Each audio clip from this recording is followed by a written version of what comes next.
الحمد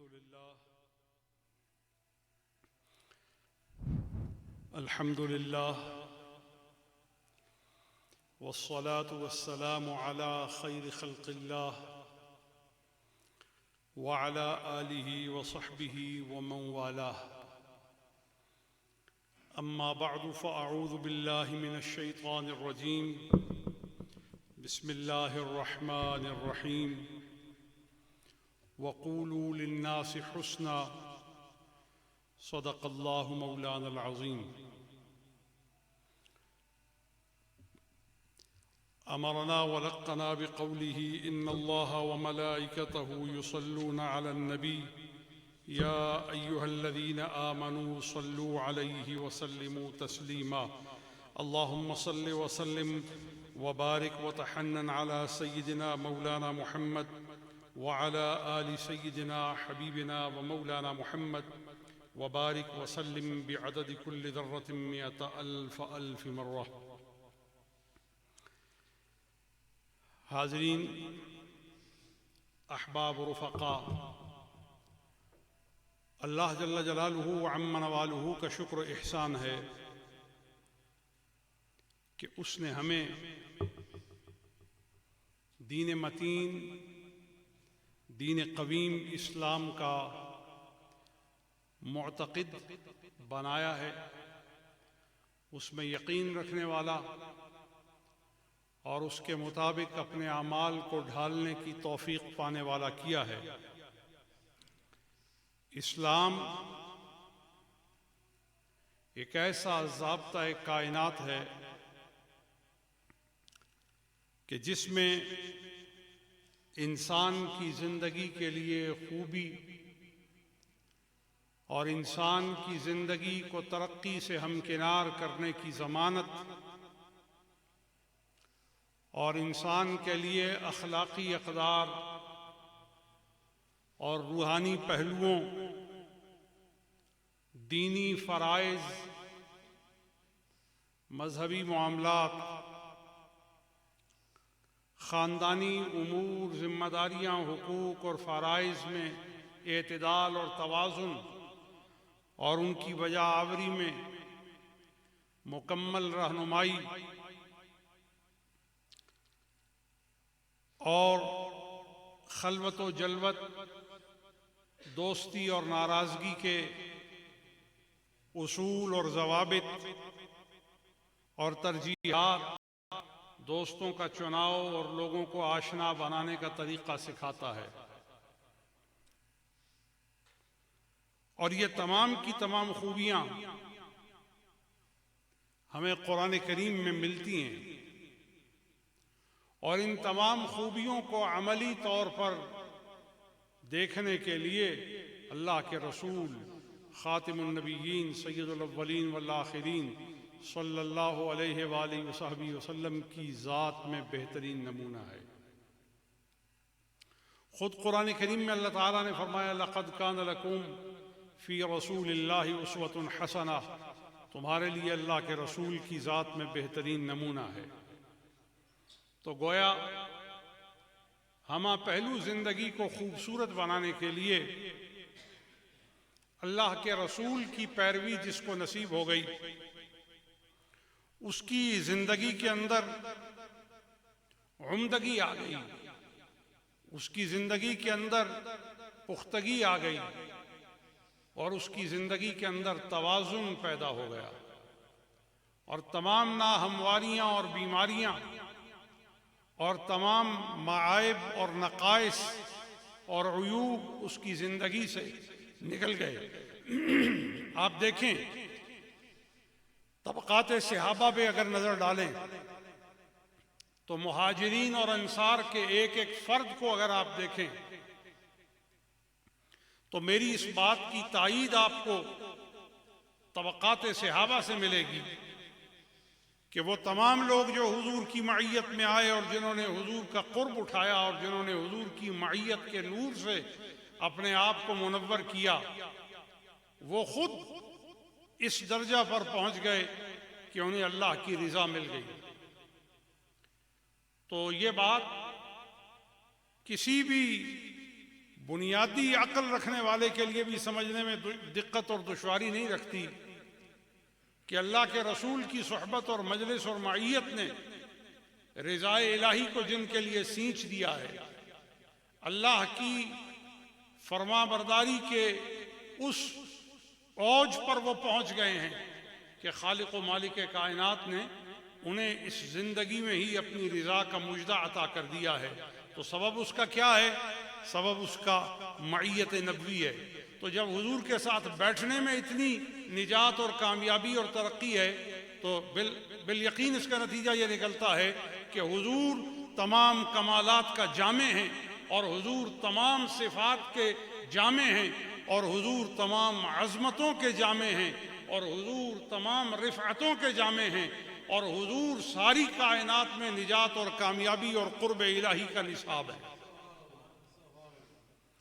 تو قرآن کریم میں اللہ جل جلالہ عم نوالہ نے نوع انسانیت کے حسن کو قائم کرنے کے لیے سورہ بقرہ کی آیت نمبر 83 میں ارشاد فرمایا، وَإِذْ أَخَذْنَا مِيثَاقَ بَنِي إِسْرَائِيلَ لَا تَعْبُدُونَ إِلَّا اللَّهَ، اور وہ یادگار دن جب ہم نے بنی اسرائیل قوم سے دستوری میثاق پختہ عہد لیا کہ اللہ کے سوا کسی کی عبادت نہ کرنا، وَبِالْوَالِدَيْنِ إِحْسَانًا، اور والدین کے ساتھ حسن سلوک کرنا، احسان کار رہنا، وَذِي الْقُرْبَى، اور رشتہ داروں کے ساتھ بھی حسن سلوک کرنا، وَالْيَتَامَى، اور یتیموں کے ساتھ کہ جن کا کوئی سرپرست اور والی نہیں رہا، وَالْمَسَاكِينَ، اور جن کی زندگی میں غربت کی وجہ سے ناہمواری آ گئی ہے ان کے ساتھ بھی حسن سلوک کرنا، وَقُولُوا لِلنَّاسِ حُسْنًا، اور لوگوں کے لیے اچھی بات کرنا، وَأَقِيمُوا الصَّلَاةَ وَآتُوا الزَّكَاةَ، اور نماز قائم کرنا اور زکوٰۃ ادا کرنا، ثُمَّ تَوَلَّيْتُمْ إِلَّا قَلِيلًا مِّنْكُمْ وَأَنْتُمْ مُعْرِضُونَ، پھر تم میں سے تھوڑے آدمیوں کے سوا اس سے پھر گئے اور اب تک تم پھرے ہوئے ہو۔ چنانچہ اس آیت کریمہ کو، آیت نمبر 83 کو سورہ بقرہ میں اگر آپ دیکھیں اور غور کریں اور سمجھیں تو یہ بات کہنا اور اس کے بارے میں فیصلہ کرنا دشوار نہیں ہو سکتا کہ یہ ہماری معاشرتی زندگی اور سماجی زندگی اور اعتقادی زندگی اور ہماری انفرادی اور اجتماعی زندگی کا ایک سلیبس ہے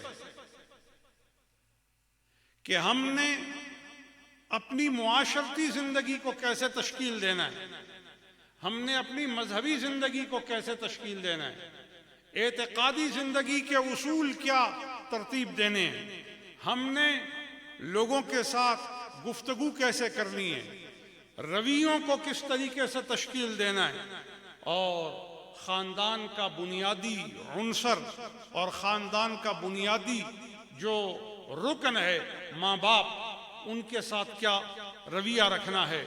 پھر جب خاندان میں ماں باپ کے ساتھ ایک بنیادی عنصر کے طور پہ آپ کو احسان کا، اچھے عمل کا آپ کو حکم فرمایا گیا تو اللہ نے اس احسان کو متعدی کیا، فرمایا یہ نیکی جو ماں باپ کے ساتھ آپ نے کرنی ہے، اور کون کون اس نیکی کا مستحق ہے، فرمایا ذی القربہ، جو تمہارے قرابت دار ہیں، جن کے تم پر حقوق ہیں، جن کے بارے میں تم سے پوچھا جائے گا، جن کے دکھ اور جن کی خوشی میں شامل ہونے کو تمہیں پابند بنایا گیا ہے، اور جن کی تم پہچان ہو اور جو تمہاری پہچان ہے، ان کے ساتھ تم نے احسان کرنا ہے، ان کے ساتھ تم نے اچھا سلوک کرنا ہے۔ اور اس کے ساتھ ہی قرابت داروں کے ساتھ حسن سلوک کی وجہ سمجھ آ گئی کہ آپ کا خون جڑا ہے، آپ کے حقوق جڑے ہیں، آپ کی جائیداد مشترک ہے، آپ کے گھر قریب قریب ہیں، آپ کا دادا ایک ہے، آپ کا نسب ایک ہے۔ لیکن اسلام کی خوبصورتی دیکھیے، اس حق کے خوبصورت پہلو کو جہاں قرآن کریم نے پورے طریقے سے اس کو سینچا ہے، نچوڑا ہے اور ہمارے سامنے رکھا ہے، فوراً قرآن نے کہا وَالْيَتَامَى، جس کا باپ نہیں رہا، جس کے کمانے والا نہیں رہا، جس کا دفاع کرنے والا نہیں رہا، مشکل میں جس کی وکالت کرنے والا کوئی نہیں رہا، جس کے سامنے کوئی کھڑا ہونے والا نہیں رہا، جس کا آسرا اور ڈھارس بننے والا کوئی نہیں رہا۔ اے میرا کلمہ پڑھنے والوں، اللہ کی عبادت سے لذتیں اٹھانے والوں، تمہیں تمہارے رب کا قرب اس وقت تک حاصل نہیں ہو سکتا جب تک یہ تمام تدریجی مراحل تم طے کر کے میری بندگی کے لطف سے ہمکنار ہونے کے لیے نہیں آتے، تو میں اپنے لطف و کرم کے قرب کے جہانوں سے تمہیں حصہ عطا فرمانے والا نہیں ہوں۔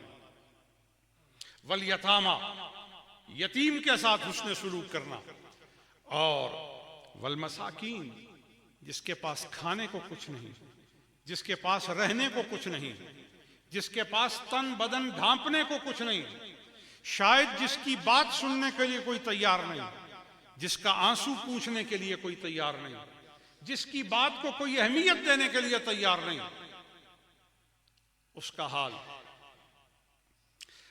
حال ایک روایت میں آتا ہے، صحیحین میں حضرت عطاء ابن رباح رضی اللہ تعالی عنہ روایت کرتے ہیں، وہ حضرت عبداللہ ابن عباس رضی اللہ تعالی عنہما سے روایت کرتے ہیں کہ حضور کی خدمت میں ایک حبشی خاتون آئی، کالے رنگ کی ایک عورت آئی۔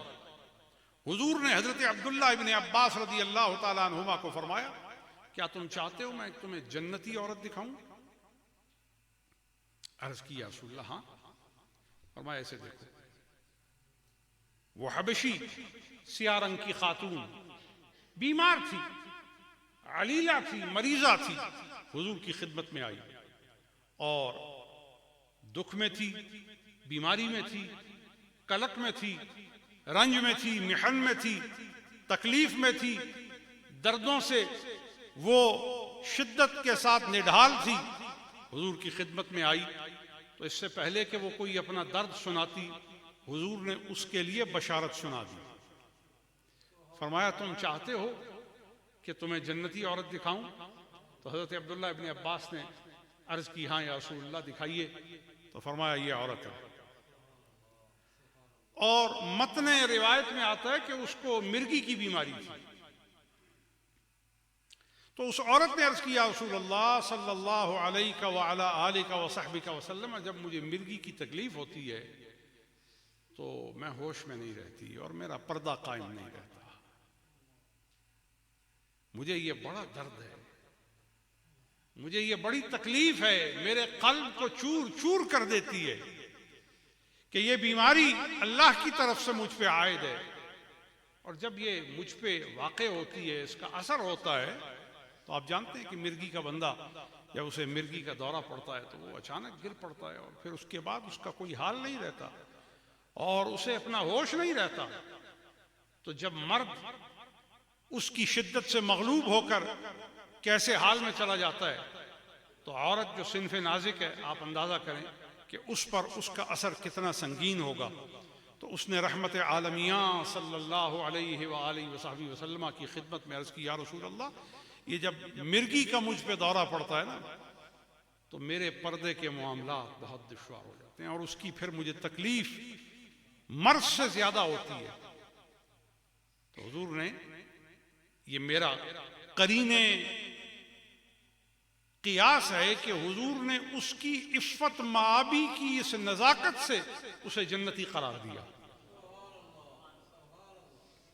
کہ جو خاتون اپنے پردے پر اتنی حساس ہے، جسے اپنے پردے کا، طہارت کا، عفت کا اتنا خیال ہے،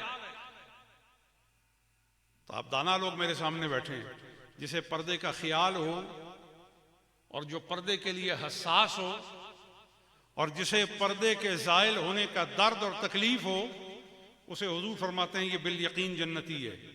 تو اگر پردے کا احساس آدمی کو جنت کے یقینی مقام تک لے جاتا ہے، تو جو عفت کی ملکہ ہے، غور فرمائیں نا آپ، یعنی جس خاتون نے پردے کا اہتمام کیا اور جس خاتون نے پردے کے احساس کو اپنے قلب اور ذہن میں پیدا کیا، رسول خدا شافع روز جزا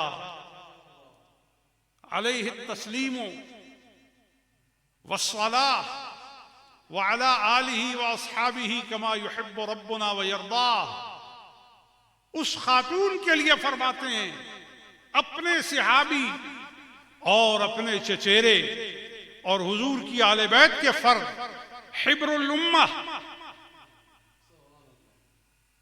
جن کو حضور نے علم عطا کیا ہے، ان کو فرماتے ہیں میں تمہیں بالیقین جنتی خاتون دکھاؤں؟ تو آپ عرض کرتے ہیں ہاں یا رسول اللہ۔ تو حضور اس حبشیہ خاتون کی طرف اشارہ کرتے ہیں، فرمایا یہ عورت جنتی ہے۔ اور پھر جب حضور نے یہ فرما دیا اس کے بعد اس عورت نے عرض کیا یا رسول اللہ میں آپ کے پاس شفا طلبی کے لیے آئی ہوں، آپ کے پاس اپنی مرض کے مداوے کے لیے آئی ہوں،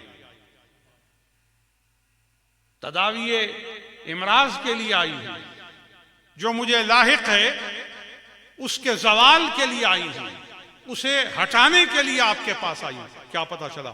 پتا چلا اللہ کے رسول کی بارگاہ میں جانے سے شرک بھی گر جاتا ہے، کفر بھی گر جاتا ہے، معائب بھی گر جاتے ہیں، تکلیفیں بھی گر جاتی ہیں، مرضیں بھی ختم ہو جاتی ہیں، اور امراض کو شفا میں جو بدلا دیتا ہے وہ رحمت عالمین صلی اللہ علیہ وسلم کی ذات گرامی ہے۔ کیوں؟ کیونکہ حضور کو اللہ نے اپنا نمائندہ بنا کر بھیجا ہے، حضور کو اللہ نے اپنا رسول بنا کر بھیجا ہے، حضور کو اللہ نے اپنے خزانہ ہدایت کا قسیم بنا کر بھیجا ہے، حضور کو اللہ نے دلوں میں پیدا ہونے والا وہ جو سقم ہے، بیماری ہے کفر کی، اس کو مٹا کر اس کے اندر توحید کا اجالا پیدا کرنے والا بنا کر بھیجا ہے۔ چنانچہ اس خاتون نے جب حضور کی خدمت میں یہ بات عرض کی تو سید عالم صلی اللہ علیہ وآلہ وسلم نے اس کے لیے دعا بھی فرمائی اور اس کے لیے شفقت اور مہربانی کا یہ خاص معاملہ بھی کیا، اور اس کے ساتھ ہی حضرت عبداللہ ابن عباس رضی اللہ تعالی عنہ کو آپ نے فرمایا کہ یہ خاتون جو ہے اس کو خالق و مالک کائنات نے جنت عطا فرما دی ہے۔ حضرت ابن حجر فتح الباری میں اس کا نام لکھتے ہیں، وہ فرماتے ہیں کہ اس خاتون کا نام تھا سعیرہ اسدیہ، یعنی قبیلہ اسدی جو ہے اس سے اس کا تعلق تھا، تو اسد قبیلے سے اس کی جو اس میں نسبت ہے وہ اسدیہ ہے۔ تو وہ سعیرہ خاتون جو ہے حبشیہ، اس نے حضور کی خدمت میں اپنی مرض کو پیش کر کے، اپنی تکلیف کو پیش کر کے مرض بھی ختم کر لی اور آخرت میں جنت کی بشارت بھی حاصل کر لی ہے۔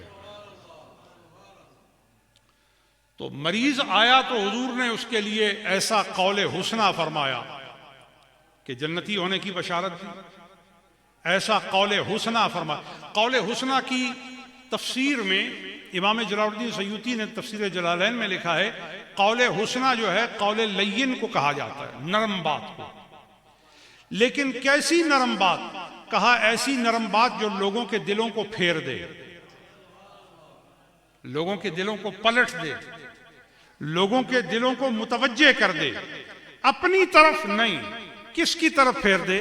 فرمایا قول لین وہ ہوتا ہے جو اس طرح لوگوں کے دلوں کو پھیرے کہ لوگوں کے دل اللہ کی طرف متوجہ ہو جائیں، قرآن کی طرف متوجہ ہو جائیں، اور امور مہمات للآخرہ اس کے لیے لوگوں کے دل جو ہیں متوجہ ہو جائیں، وہ قول لین ہے۔ اور یہ وہی قول لین ہے جس کی بات میں کر رہا ہوں، جس کے لیے اللہ نے حضرت موسیٰ اور حضرت ہارون کو جب بھیجا فرعون کی طرف اور فرمایا اذهبا، آپ دونوں جائیں، وقولا لہو، اور جا کر دونوں اس اکیلے سے بات کریں، اور بات کیسی کریں؟ قولا لینا، اس سے جا کر سخت بات نہیں کرنی، بات نرم کرنی ہے۔ لعلہ یتذکر او یخشی، شاید آپ کی بات کی نرمی سے اس کو بھولی ہوئی بات یاد آ جائے اور شاید وہ اپنے رب سے ڈر کر بغاوت سے منہ موڑ لے اور رب کی بندگی کی طرف آ جائے۔ پتہ یہ چلا کہ نرم بات وہ ہوتی ہے جس سے دل کے اندر خیر اور نور پیدا ہو جائے، لیکن نرم بات سے یہ مراد نہیں کہ بات نرم کرو اور اپنا مقصد چھوڑ دو، نہیں، بات نرم کرنی ہے مگر پیغام گرم دینا ہے۔ ہاں، بات کے الفاظ جو ہیں ترکیبی وہ نرم ہوں، وہ دل کو زخمی نہ کریں، مگر روح کو اس طرح کھلا دیں اور اس کو اس طرح پربہار کر دیں کہ وہ زمین کی پستیوں سے اٹھ کر عرش الہی کی قربت میں سجدہ ریز ہونے والی بن جائے. وہ نرم بات، اس کو قول لین کہا جاتا ہے. تو قول لین کے دونوں دہارے کیسے ہیں؟ ایک دہارے کو کہا جاتا ہے امر بالمعروف، دوسرے دہارے کو کہا جاتا ہے نہی عن المنکر.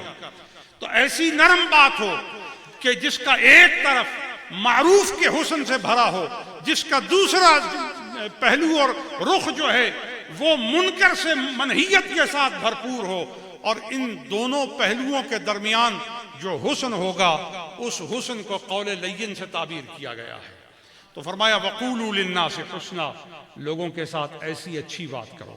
پھر ایک اور بات ضمناً سمجھ لیجئے، قول لین اور نرم بات کون سی ہے؟ قول لین اور نرم بات وہ ہے جو لوگوں کا دکھ ختم کر دے.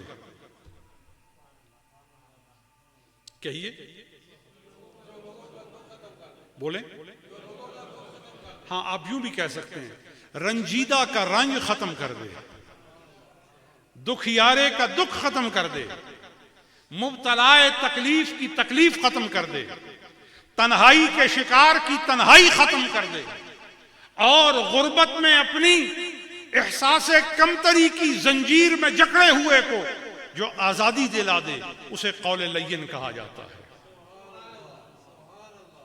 جی، وہ قول لین ہے، اسے قول لین سے تعبیر کیا ہے. یعنی جس کے لیے کوئی نرمی نہ دکھائے آپ اس کے لیے نرمی دکھائیں.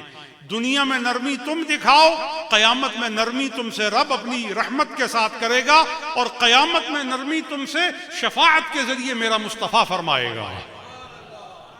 قول لین. یا رسول اللہ.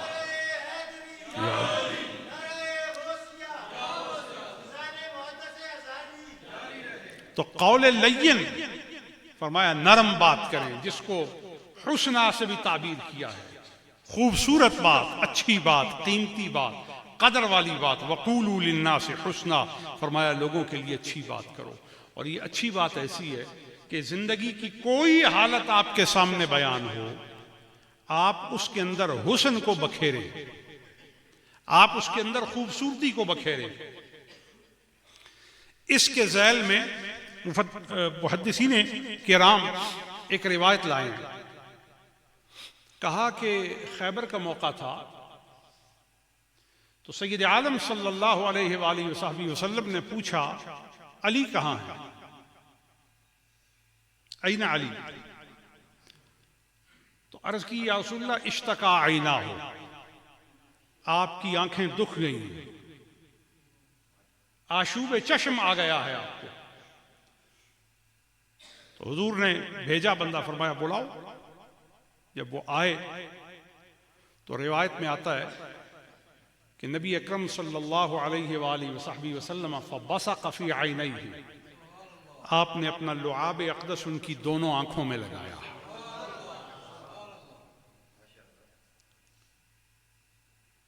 کیا لگایا؟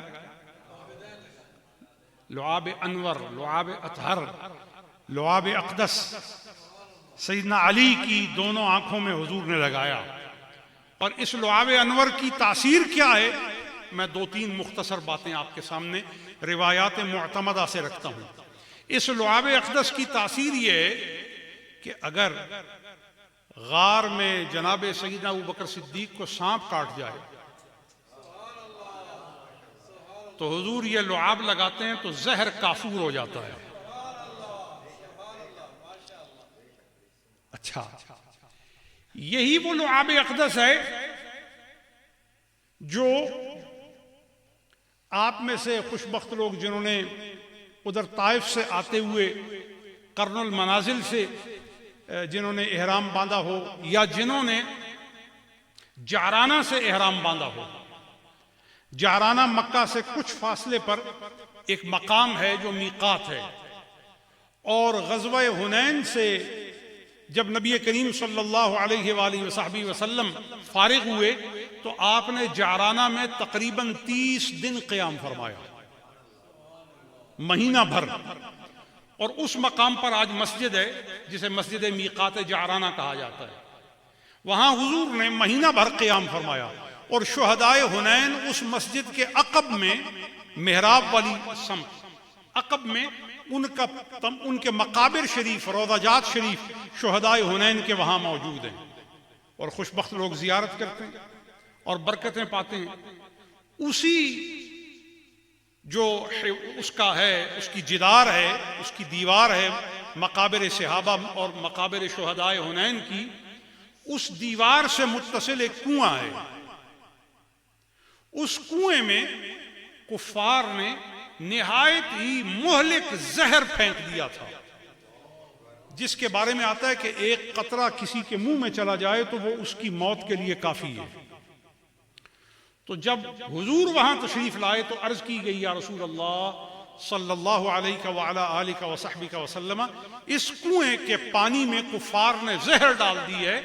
تو آپ مسکرائے، فرمایا ان کے پاس زہر تھی تو وہ زہر ہی ڈال سکتے تھے، ہمارے پاس شفا ہے، ہمارے پاس رحمت ہے، ہمارے پاس نور ہے، ہمارے پاس عطا اور بخشش اور نوال ہے، کرم اور مہربانی اور مسرت اور فرحت ہے، اور راحت اور اعتماد ہے۔ اور یہ کہہ کر آقا نے اپنے لعاب اقدس کو اس کنویں میں ڈالا اور فرمایا جتنا زہر سے یہ مہلک تھا، اب اللہ کے نبی کی برکت سے یہ اتنا برکت والا اور شفا والا ہو گیا ہے۔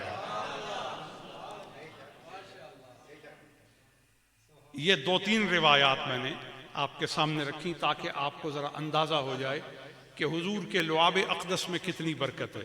تو سیدنا علی کی آنکھیں نہیں کھل رہی تھیں، دیکھ نہیں سکتے تھے، تو حضور نے اپنا لعاب اقدس لگایا۔ تو سیدنا علی اور مرتضیٰ فرماتے ہیں حضور کا لعاب انور لگنا تھا، مجھے ایسا لگا کہ میری آنکھیں کبھی بیمار ہی نہیں تھیں۔ اللہ اکبر۔ اب یہاں ضمناً میں ایک بات کہتا ہوں کہ سیدنا علی اور مرتضیٰ اس سے پیشتر اپنی بینائی سے دیکھتے تھے۔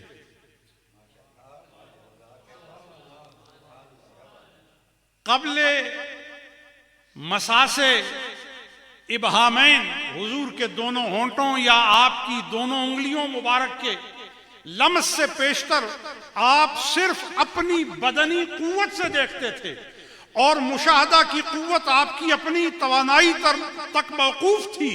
لیکن خیبر کے موقع پر جب حضور نے اپنا لعاب اقدس لگایا تو اب بینائی 1000 کروڑ اربہ گنا بڑھ گئی، یہاں تک کہ آپ کی بینائی اتنی بڑی کہ وسعتیں سمٹ کر علی کے سامنے رائی کے دانے سے زیادہ ہیچ ہو گئیں۔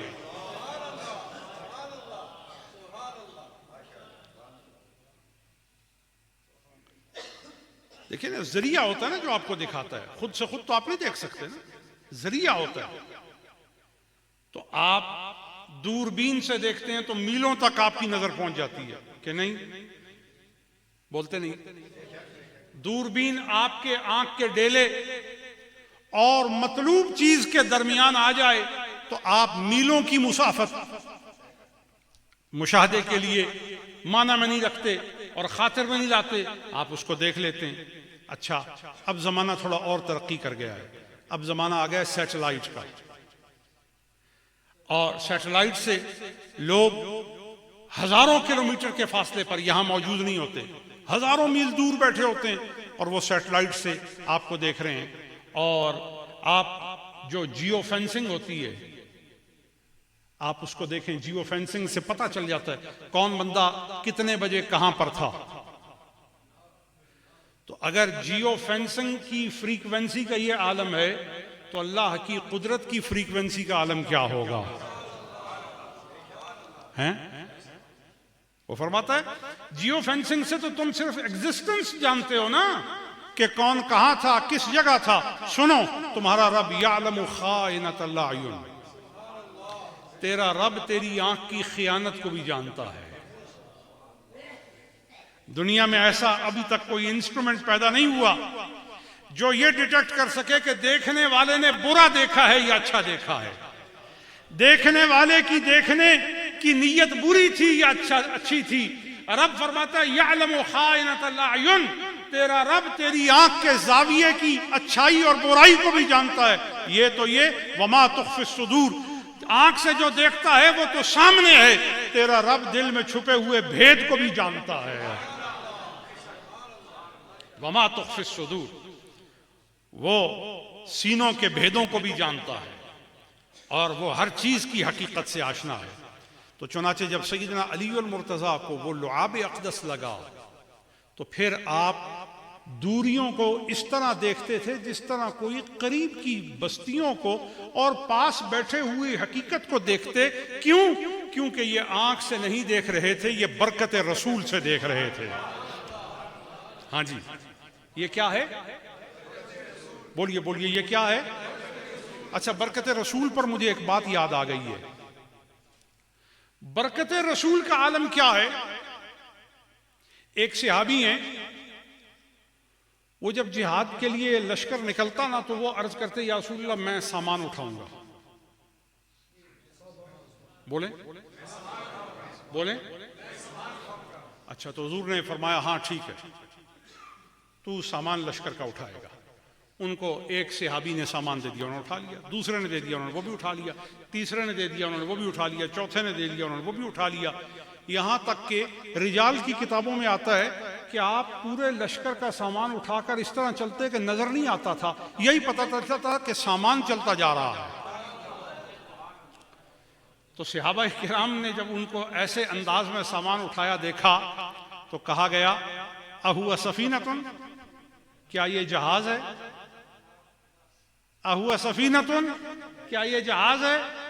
یہ صحابہ میں واحد آدمی ہے کہ رجال کی کتابوں میں ان کے نام پر کوئی یقینی بات نہیں ہے، لیکن یہ بات یقینی ہے کہ ان کا نام سفینہ ہے.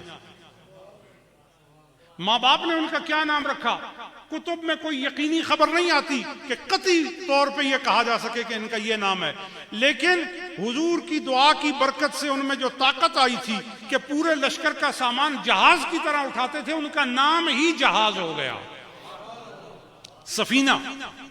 اچھا، تو جس کو حضور فرما دیں کہ اٹھا،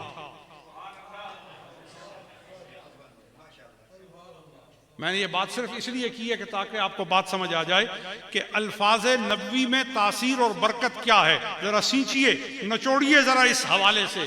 برکت یہ ہے کہ حضور فرمائیں تو اٹھا تو وہ سامان اتنا اٹھائیں کہ سینکڑوں لوگوں کا سامان اٹھائیں اور تھکاوٹ نہ ہو، کمزوری محسوس نہ ہو. حضور کے لفظوں کا اتنا اثر ہے تو جس کی آنکھوں پر حضور کا لعاب اقدس ہو اور جس کی تخلیق اللہ نے ایک نور سے دو حصوں میں کی ہو، ایک حصے کو محمد بنایا ہو، ایک کو علی بنایا ہو، شان کا عالم کیا ہوگا.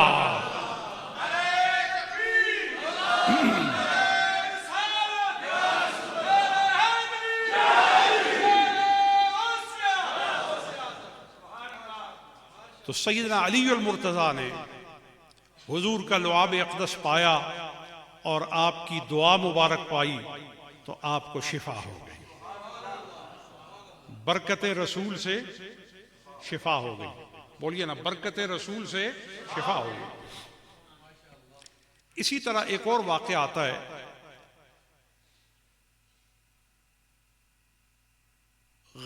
مارکہ خیبر، اسی مارکے میں حضرت سلمہ ابن اکوع رضی اللہ تعالی عنہ، آپ کا واقعہ آتا ہے کہ آپ کو ران میں بڑی سخت چوٹ آ گئی. اتنی سخت چوٹ آ گئی کہ چلنا اور جہاد میں اپنی بے جگری کے نمونے اور جواہر دکھانا مشکل ہو گیا. حضور نے بلایا، سلمہ ابن اکوع ادھر آؤ. آپ قریب آئے تو حضور نے اپنا ہاتھ رکھا.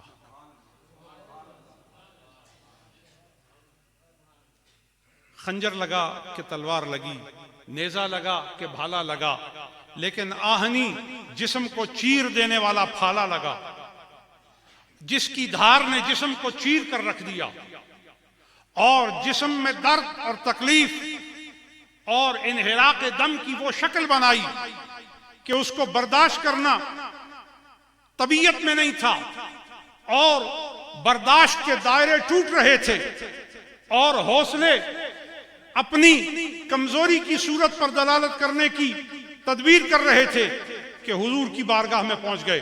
حضور نے فرمایا قریب ہو. جیسے ہی قریب ہوئے سید عالم صلی اللہ علیہ وسلم نے 3 بار دم کیا اور ہاتھ رکھا. حضرت سلمہ ابن اکوع رضی اللہ تعالیٰ عنہ جلیل القدر صحابی فرماتے ہیں پھر میں ڈھونڈنے لگا کہ وہ زخم کدھر تھا. پھر میں ذہن لگا کے متفتش ہونے لگا کہ وہ ٹانگ میں جو درد تھا وہ دائیں ٹانگ میں تھا یا بائیں میں تھا. ٹانگ کے اوپر حصے میں تھا کہ نیچے حصے میں تھا. اگر حضور کی پھونک میں اتنا اثر ہے اور حضور کے ہاتھ کے لگانے میں اتنی برکت ہے تو میں پوچھتا ہوں کہ کون حضور کی برابری کا دم بھر سکتا ہے؟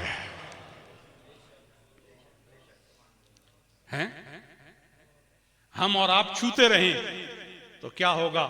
اپنے ہاتھ میں بھی وہی کیفیت آ جائے گی اور مریض کے مرض میں کوئی کمی نہیں آئے گی. واہ چھو جانے والے کہ تیرے چھونے میں اتنی شفا ہے تو تیرے ہو جانے میں کتنی برکتیں ہوں گی اور تجھ پر قربان ہو جانے والوں پر کتنی بہاریں آتی ہوں گی. اور خدا کی معرفت کن کن جھروکوں سے ان پر نثار ہوتی ہوگی. الفاظ کے دامن میں وہ وسعت نہیں جو ترجمانی کما حقہ کر سکے. تو پھر ماننا ہوگا کہ مشرق و مغرب سے شمال و جنوب سے آ کر خیر لینے والوں کو اتنی خیر ملی ہے. در پر آنے والوں کی عظمت کا یہ عالم ہے تو گھر والوں کی عظمت کا عالم کیا ہوگا؟ جن کی سخاوت نے عالم کو فیضیاب کیا ہے کیا کہتے ہو کہ گھر کو محروم رکھا ہوگا؟ کیا سمجھتے ہو کہ جنہوں نے کائنات کی ہر نسل کو اور کائنات کے ہر طبقے کو اور کائنات کی ہر نوع خلق کو مالا مال کیا ہے، محض انسان کیا زمین پر قدم رکھا تو اس زمین کو اللہ کے ہاں قابل قسم بنا دیا. جس شہر میں آ کے بسے اسے حرم بنا دیا. جس مسجد میں آئے اس مسجد کا استقلالا نیت کر کے سفر کرنا شرعن ہو گیا، درست ہو گیا، کار ثواب ہو گیا.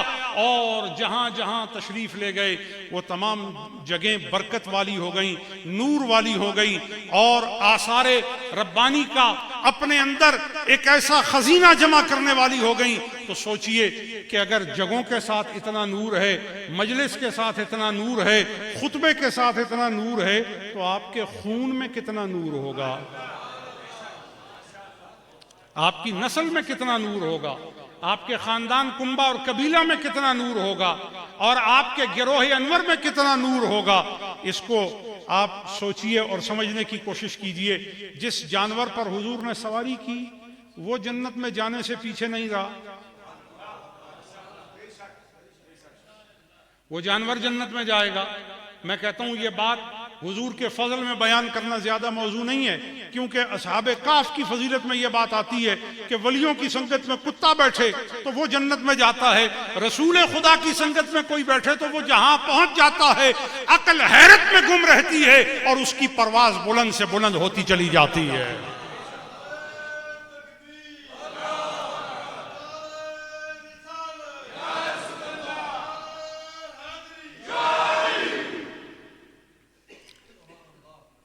ایک اور صحابی ہیں ان کا نام ہے حضرت عبداللہ ابن عتیق. یہ قبیلہ خزرج کے اور خزرج کے قبیلے میں بھی بڑے بڑے لوگ پیدا ہوئے. پیدا تو پہلے بھی ہوئے تھے لیکن پیدا ہونے کے بعد بڑے وہ تب ہوئے ہیں جب بڑے کی بارگاہ میں آئے ہیں. اللہ اکبر. حضور سے نسبت ہوئی، حضور سے تعلق بنا، حضور سے آشنائی ہوئی تو قبیلہ خزرج کے لوگ. اچھا ان میں سب سے بڑی بڑائی کیا تھی قبیلہ خزرج میں؟ ان میں بڑائی یہ تھی کہ انہوں نے جب حضور کا جلوہ کیا نا تو اپنی زمینوں کو اور اپنے مال کو ہیچ جاننے لگے اور عرض کیا رسول اللہ ہمارا دل کرتا ہے کہ ہم اپنی جائیدادیں اور مال تقسیم کر دیں. آپ کو میں نہیں کہہ رہا کہ آپ کر دیں، آپ کو بات سنا رہا ہوں، آپ کو صرف سبحان اللہ کرنی ہے، زمین نہیں دینی. آپ غور فرمائیں اگر اس بات پر سبحان اللہ کہتے ہوئے زبان میں اتنا وزن ہے تو ان کے دلوں پر کتنی نرمی آئی ہوگی محبوب خدا کو دیکھ کر. پتہ یہ چلا کہ کیا دیدار تھا حضور کا کہ ایک نظر سے دل سے دنیا نکل جاتی تھی. ہاں جی, ایک نظر سے جو دل سے دنیا کو نکال دیتا تھا, اس سرمایہ بے مثال کو دیدار مصطفیٰ کہا جاتا ہے. عرض کیا رسول اللہ ہم تو اپنی جائیدادیں, اپنے مال تقسیم کرنا چاہتے ہیں. حضور نے فرمایا کر دو. کر دیا تقسیم. اب ان میں مال اور جائیداد تقسیم کرنے والوں میں ایک صحابی ہیں حضرت عبداللہ ابن عتیق. ان کا واقعہ آتا ہے کہ سید عالم صلی اللہ علیہ وآلہ وسلم کو ایک یہودی تھا, اس کا نام تھا ابو رافع. ابو رافع وہ حضور کے لیے بہت نامناسب باتیں کرتا تھا. تو سید عالم صلی اللہ علیہ وآلہ وسلم کے بارے میں جب وہ اس قسم کی اوٹ پٹانگ باتیں کرتا تھا تو حضرت عبداللہ ابن عتیق رضی اللہ تعالی عنہ نے یہ فیصلہ کر لیا کہ یہ بے ادب گستاخ جو باتیں ہیں ان کو میں بند کروں گا. ان کو بات سمجھ آ گئی کہ نہیں آئی؟ کہا یہ گستاخی اور بے ادبی کی جو باتیں ہیں ان کو میں بند کروں گا. تو گئے اور بند کر دی. ہمیشہ کے لیے اس زبان کو خاک آلود کر دیا. اور واپس جب آ رہے تھے تو اندھیرے کی وجہ سے پاؤں کے نیچے کوئی چیز آئی تو آپ گرے تو ران ٹوٹ گئی. آپ نے اپنی پگڑی اتاری اور ران پہ باندھ دی اور نکل آئے. خیر قصہ لمبا ہے, مختصر کرتا ہوں. اپنی ران پر پگڑی باندھ کر جب واپس آئے تو اب دیکھیں نا, جس کے لیے قربانی دی ہو یہ کیسے ہو سکتا ہے کہ وہ بے خبر ہو؟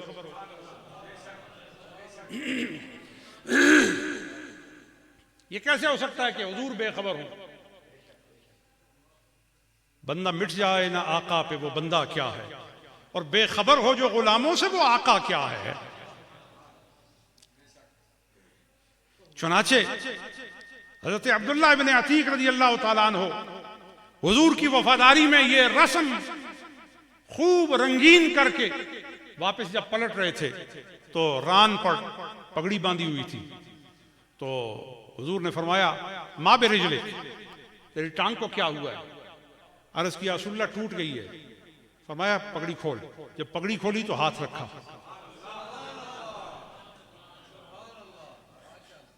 حضور کا ہاتھ رکھنا تھا کہ ٹوٹی ہڈی جڑ گئی. اور جس نے خدا سے ٹوٹے رشتے جوڑ دیے وہ بڑی بات ہے, یہ ہڈی جوڑنا بڑی بات ہے. جس نے مردہ روحوں کو زندہ کر دیا, روحوں میں روح کو پھونکنے والی تاثیر جسے رب نے عطا کی تھی وہ بڑی بات ہے, یہ ہڈی کو جوڑ دینا بڑی بات ہے. اللہ کے رسول نے ہاتھ لگایا, ٹوٹی ہڈی جڑ گئی. اور امام بخاری نے اس کو اپنی صحیح میں نقل کیا. امام بخاری کی صحیح میں یہ موجود ہے, حضور کے ہاتھ لگانے سے ہڈی ٹوٹی نہ رہی. ہڈی ٹوٹی, بولو بولو, ہڈی ٹوٹی. تو اسی لیے ہم کہتے ہیں آؤ حضور کے عشق سے تم بھی اپنے جذبات کو جوڑ لو. آؤ اپنی نظروں کو عارض مصطفیٰ کا طواف کراؤ. یہ عارض ہے, اسے عارض کہتے ہیں. یہ چیکس, حضور کے رخسار, حضور کے رخسار کا نظروں سے طواف کرو. جو نظریں حضور کے چہرے پر پھر جائیں وہ جہنم میں نہیں پھرتی. جو نظریں حضور کے چہرے کو محبت سے تک لیں, بڑی بات کہنے لگا ہوں, جو نظریں حضور کے چہرے کو تک لیں پھر ان نظروں کو جلوہ حق,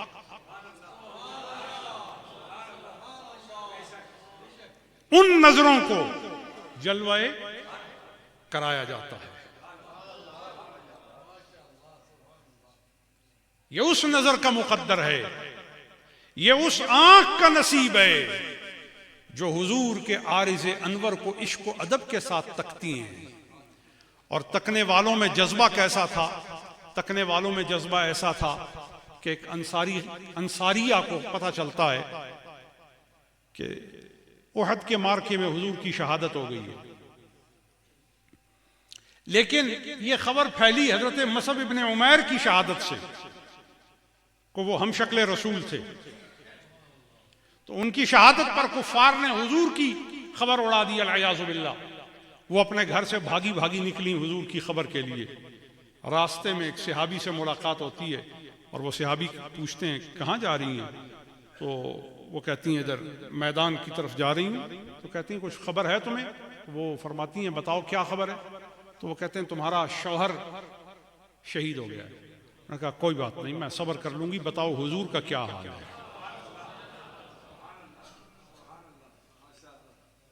آگے کچھ بڑی، پھر ایک صحابی ملا، ایسا ہی مکالمہ ہوا، تو انہوں نے کہا تمہارا بیٹا شہید ہو گیا ہے۔ تو انہوں نے کہا میں صبر کر لوں گی، لیکن بتاؤ حضور کا کیا حال ہے؟ آگے بڑھی تو کسی نے کہا کہ تمہارا بھائی شہید ہو گیا ہے۔ تو کہا میں صبر کر لوں گی، لیکن بتاؤ حضور کا کیا حال ہے؟ پتہ چلا کہ جس نے اس حدیث پر عمل کر کے دکھایا، لا یؤمن احدکم حتی اکون احب الیہ من والدہ وولدہ والناس اجمعین، یہ جلیلہ صحابیہ تھیں جنہوں نے حضور پر ٹوٹ کر محبت کر کے بتایا کہ ایمان یہ ہے کہ کائنات کی ہر چیز سے زیادہ اور کائنات کے ہر رشتے سے زیادہ اور کائنات کی ہر اہمیت میں حضور کی ذات زیادہ اہم اور زیادہ احب ہو، زیادہ پسندیدہ ہو، تو جان لو کہ آپ کا ایمان کامل ہو گیا ہے اور آپ اپنے رب کی قربتیں اٹھانے والے ہو گئے ہیں۔ اللہ تعالی ہمیں خیر و تقوی کی توفیق عطا کرے، ادب و عشق کی توفیق عطا کرے، زندگی کو خوبصورت بنانے کی توفیق عطا فرمائے۔ میں نے دنیا کا بڑا طویل سفر کر کے اب واپسی اپنے وطن پہنچا اور آج آپ احباب سے مخاطب ہوں۔ امریکہ کا، کینیڈا کا بہت لمبا سفر ہوا، اور کینیڈا کا 21 دن کا سفر، جس میں 21 دن کے اندر تقریباً 90 سے زیادہ پروگرام کیے، اور ہر جگہ یہی سما تھا جو ابھی ہے، ہر جگہ یہی باتیں تھیں، یہی آہنگ تھا، یہی ترنگ تھا، یہی سر اور یہی لے تھی، کان آمادہ سماعت تھے اور ہم حضور کا ترانہ سنا رہے تھے۔ مشرق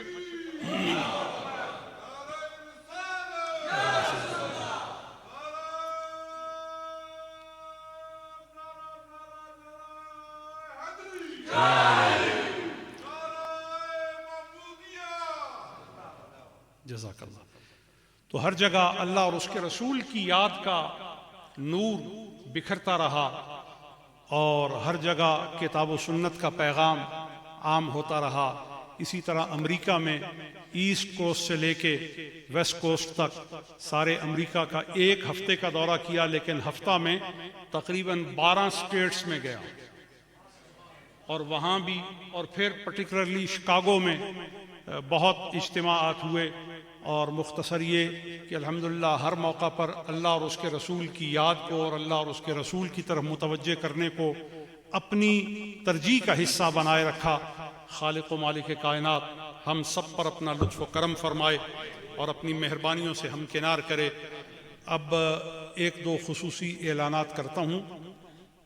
24-25 دسمبر کو انشاءاللہ تعالی حضرت خواجہ خواجگاں شیخ الاسلام والمسلمین حضرت خواجہ محدث ہزاروی قدس اللہ سرہ السامی کا 31واں سالانہ عرس مبارک ہے، اور اس میں پوری دنیا سے احباب رفقا آتے ہیں۔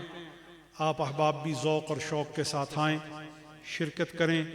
آپ کو دونوں دنوں کی دعوت ہے، اور اس میں شرکت کر کے آپ قرآن و سنت کا فیض اور قرآن و سنت کا علم سمیٹیے۔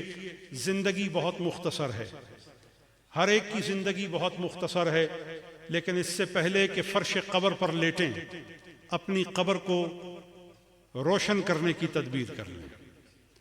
کوشش کریں کہ ایسے کام کر جائیں کہ قبر کی مٹی آپ کے نام کو مٹا نہ سکے، اور تہے خاک لیٹنے کے بعد آپ کا نام و نشان نہ مٹے، اور اس کی تدبیر کیا ہے؟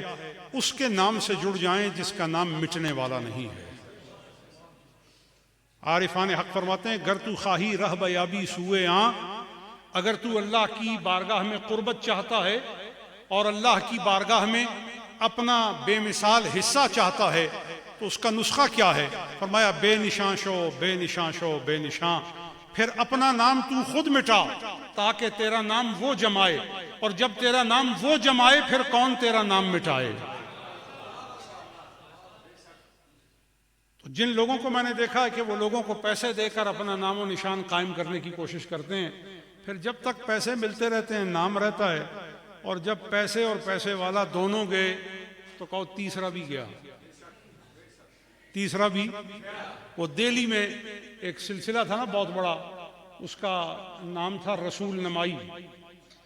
کیا نام تھا؟ رسول نمائی سلسلہ۔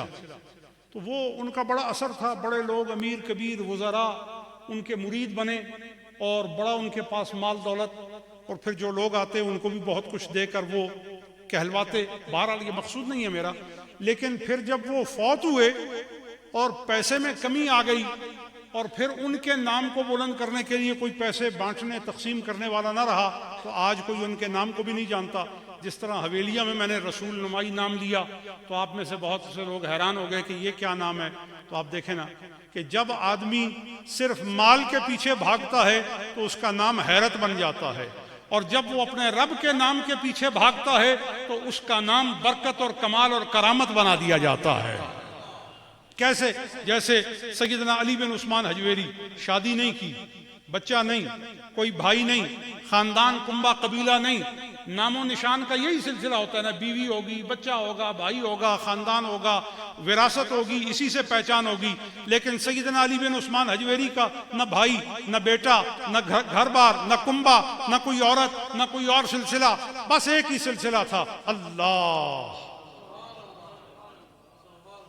بولو بولو بولو بولو۔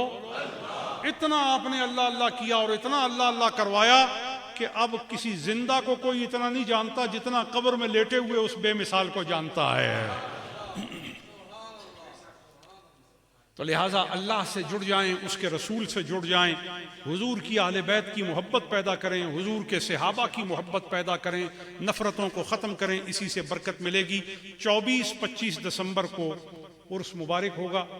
اشتہار وغیرہ تو ہم نہیں چھاپتے، تو بس یہی اشتہار سمجھیے، یہی دعوت سمجھیے، یہی کارڈ سمجھیے۔ اکثر لوگ مجھے کہتے ہیں پیر صاحب آپ کا کوئی کارڈ؟ میں کہا میرا کارڈ قرآن اور سنت ہے، بس یہی میری پہچان ہے، اور کوئی کارڈ نہیں ہے۔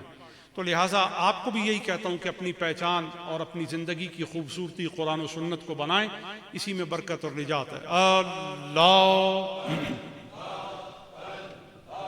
یہ خود خانے میں لے جانا۔